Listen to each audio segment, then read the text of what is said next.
మీకు ఈ వీడియో నచ్చినట్లయితే వీడియో క్లిక్ చేసి ఛానల్ని సబ్స్క్రైబ్ చేసుకోండి. ఏంటిదంతా అస్మిత అని శౌర్య ఇక రామలక్ష్మి ఇక అస్మితని నిలదీస్తూ ఉంటాడు. లేదు, నీకు నా మీద ప్రేమ ఉంది కానీ అంకుల్కి నాపై నమ్మకం లేదు అని శౌర్య చెప్తూ ఉంటాడు. డాడ్, ఆస్తిని నా పేరు మీద రాస్తే ఏంటి, సార్ పేరు మీద రాస్తే ఏంటి, ముందు సార్ పేరు మీద ఆస్తి అంతా రాసి డాడ్ అని అస్మిత చెప్తూ ఉంటుంది. కుదరదు అని అస్మిత వాళ్ళ నాన్న కరాకంటిగా చెప్పేస్తూ ఉంటాడు. అయితే ఈ పెళ్లి జరగదు అని శౌర్య అంటూ ఉంటాడు. ఇక అస్మిత బాగా కంగారు పడుతూ చూస్తూ ఉంటుంది. ఇక అప్పుడే ఆద్య పరిగెత్తుకొని శౌర్య ఉన్న గుడికి వస్తూ ఉంటుంది. ప్రభాస్ వాళ్ళు దూరంగా కారు ఆపేసి ఈ గుళ్ళోకి వెళ్తున్న ఆద్యనే గమనిస్తూ ఉంటారు. ఇక అస్మిత వాళ్ళ నాన్న అయితే ఈ పెళ్ళి జరగదని చెప్తున్నావా, నువ్వు చెప్పడం ఏంటి, నేనే చెప్తున్నాను ఈ పెళ్ళి జరగదు కాక జరగదు అని అస్మిత వాళ్ళ నాన్న చెప్తూ ఉంటాడు. డాడీ, ఏం మాట్లాడుతున్నారు మీరు అని అస్మిత అయితే ఏడుస్తూ చెప్తూ ఉంటుంది. బేబీ, నీ మాట విని ఇప్పటి వరకు ఇంతవరకు వచ్చాడు, వీడి మాటలు విని ఇంకా నీకిచ్చి పెళ్లి చేయలేను, పద వీడి బాబు లాంటి సంబంధం తెచ్చి నీకు పెళ్లి చేస్తాను పద అని అస్మితని బలవంతంగా లాక్కు వెళ్తూ ఉంటాడు. ఇక 2 అడుగులు వేస్తాడు. డాడీ డాడీ అని అస్మిత ఇక ఏడుస్తూ అడుగుతూ ఉంటుంది. అప్పుడే శౌర్య హలో అంటూ చిటికలు వేస్తూ పిలుస్తాడు. ఏంటి, మీ బాబు లాంటి సంబంధం తీసుకొస్తాడా, మీ అమ్మాయి కడుపులో ఉన్న బేబీకి నేనే తండ్రి అన్న విషయం మీరు మర్చిపోయి మాట్లాడుతున్నారు. పెళ్ళి కాకుండానే మీ అమ్మాయి అమ్మకపోతుంది, మీరు చచ్చినట్లు నా కాళ్ళు కడగాల్సిందే, అస్మితని నాకు కట్టబెట్టాల్సిందే, ఆస్తిని కూడా నాకు ముట్ట చెప్పాల్సిందే అని శౌర్య చెప్పేస్తాడు. శౌర్య అలా మాట్లాడటంతో, పిచ్చోడా ఏం మాట్లాడుతున్నావు నువ్వు, నీ వల్ల నా కూతురు ఫూల్ అవడం కాదురా, నా కూతురు వల్ల ఇప్పటి వరకు నువ్వే పెద్ద ఫూల్ అవుతూ వచ్చావు అని అస్మిత వాళ్ళ నాన్న చెప్తూ ఉంటాడు. అప్పుడే ఇక ఆద్య అక్కడికి వస్తుంది. ఇదంతా వింటూ ఉంటుంది.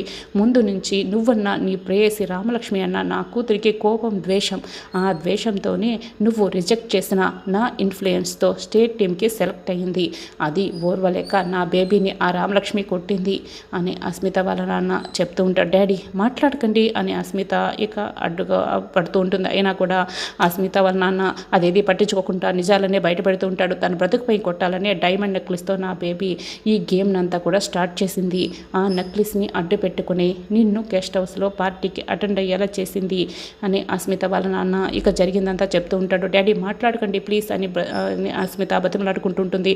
నీ నోటితోనే రామలక్ష్మి కన్నా అస్మిత గ్రేట్ ప్లేయర్ అని చెప్పించేలా చేసింది, తర్వాత నువ్వు తాగే డ్రింక్లో స్లేవ్ డ్రగ్ కలిపింది, ఆ డ్రగ్ కలిసిన డ్రింక్ తాగిన వెంటనే నువ్వు డాన్ లాంటి వాడైనా డాగ్లా మనం చెప్పింది చేయాల్సిందే, అప్పుడే నీతో నా బేబీ ఆ వీడియో షూట్ చేయించింది. మరుసటి రోజు రామలక్ష్మి వచ్చే టైంకి మత్తుతో ఉన్న నీతో తను దగ్గరగా ఉన్నట్లు నటించింది. రామలక్ష్మి నిన్ను అసహించుకునేలా చేసేసింది. అయినా నువ్వు రామలక్ష్మిని పెళ్లి చేసుకుంటున్నావని తెలిసి ఆ కడుపు డ్రామా ఆడింది, అర్థమైందా నీకు అని అస్మిత వాళ్ళ నాన్న అయితే అస్మిత చేసిన పనులన్నీ చాలా గొప్పగా చెప్తూ ఉంటాడు. ఆ టైంలోనే నువ్వు రామాకి నిజం చెప్పు అని అడుక్కుంటూ ఉంటే అడవిలో మీ ఇద్దరికి గొడవైంది, తను నిన్ను చంపబోయి తను అక్కడున్న ఊపిలో పడిపోయింది, తను చేస్తే నువ్వెక్కడ జైలుకి వెళ్తావోనని నువ్వు నా కూతురు అస్మితని కాపాడినట్లున్నావు, కానీ ఈ పిచ్చిది నువ్వు కాపాడేవని నీ ప్రేమలో పడిపోయింది, అంతేకాని కడుపు లేదు, కాకరకాయ లేదు అని అస్మిత వాళ్ళ నాన్న ఇక జరిగినటువన్నీ చెప్పేస్తూ ఉంటాడు. ఇక అస్మిత, డాడీ ప్లీజ్ ఇక ఆపుతారా అని గట్టిగా అరుస్తుంది.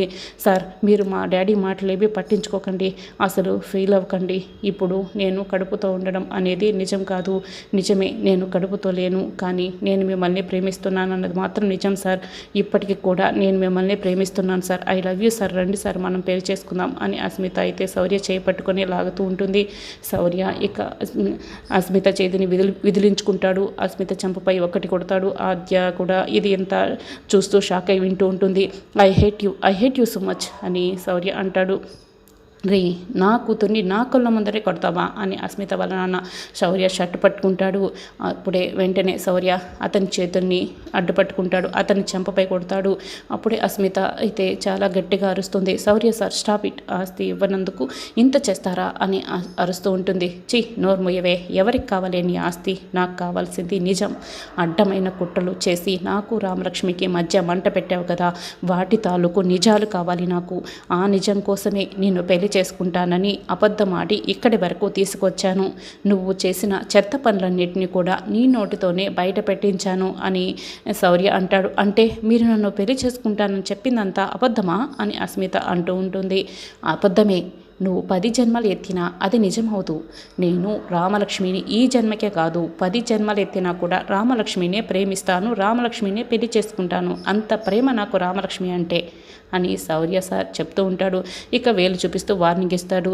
శౌర్య సార్ అంటూ ఆద్య పరిగెత్తుకొని వస్తుంది. నువ్వు ఎప్పుడు వచ్చావు ఆద్య అని శౌర్య అడుగుతూ ఉంటాడు. నువ్వు వీళ్ళ చేత నిజాలన్నీ చెప్పిస్తున్నప్పుడే వచ్చాను సార్. కానీ నేను వింటే ఏం లాభం? ఇవన్నీ రామలక్ష్మి విని ఉంటే బాగుండేది సార్. నేను ఎంత చెప్పినా తను వినో పరిస్థితిలో లేదు సార్ అని ఆద్య అంటూ ఉంటుంది. నాకు తెలుసు ఆద్య, ఇది చిమ్మిన విషయం అలాంటిది. అందుకే దీని దారిలోనే వెళ్ళి ముందు నుంచి మొత్తం వీడియో తీయించాను. రాజు ఇలారా అని శౌర్య పిలుస్తాడు.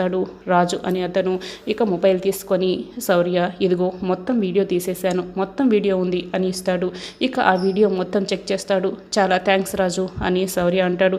ఇందులో ఏం శౌర్య అని అతను చెప్తూ ఉంటాడు. సార్ లేట్ చేయకుండా ఈ వీడియోని వెంటనే రామలక్ష్మికి చూపించాలి, లేకపోతే అక్కడ సీను రామలక్ష్మి మెడలో తాళి కట్టేస్తాడు అని ఆద్య అంటుంది.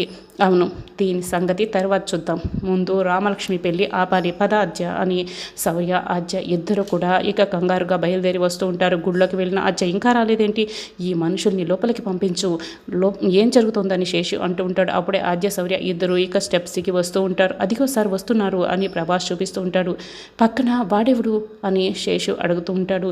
వీడితోనే రామలక్ష్మి పెళ్ళి చెడిపోయి ఇప్పుడు సీనుని పెళ్లి చేసుకుంటుంది అని ఆదిత్య అంటూ ఉంటాడు. వీడిని తీసుకురావడం కోసం ఆ గుడి నుంచి ఈ గుడికి వచ్చిందా అని శేషు అడుగుతూ ఉంటాడు. కరెక్ట్గా క్యాచ్ చేశారు సార్ అని ప్రభాస్ అంటూ ఉంటాడు. నేను క్యాచ్ చేయడం సంగతి పక్కడుంచు, ముందు ఆద్యని ఎలా కిడ్నాప్ చేయాలో అది చూడు అనే శేషు అంటూ ఉంటాడు.